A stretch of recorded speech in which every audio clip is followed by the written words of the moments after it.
विकेश भोजपुरिया।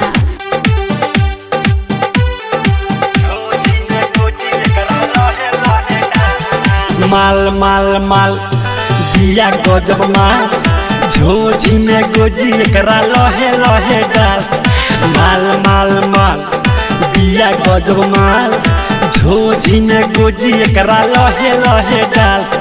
खाल खाल खाल बाबे ढोढ़ी एकर खाल उठावा में लाली बाबे फूलल फूलल गाल। माल माल माल दिया गजब माल झोझी में गोजी एकरा लहे लहे ढाल।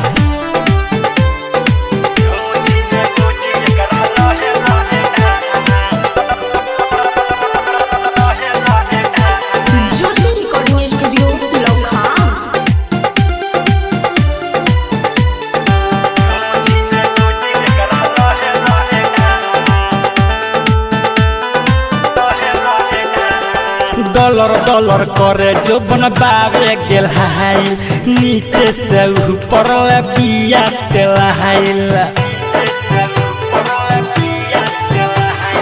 कहतिया हमरा में कोई कोनो नइखे गुलुर गुलुर लागल हो देखनी ह धई के। जाई तो लागत फिर नहीं आई जाई तो लागत फिर नहीं आई अखिया में काजर एकर नागिन जस चाल। माल माल माल दिया गजब माल झोझी में गोजी एकरा लहे लहे डाल। माल माल माल दिया गजब माल झोझी में गोजी एकरा लहे लहे डाल।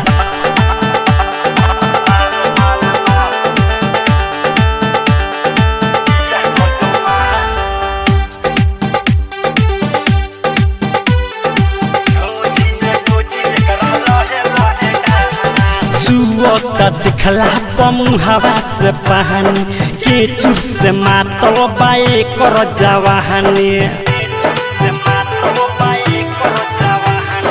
खुद खाद कर सजाया नहीं बचके नाचतिया कहला पहुरी मचके।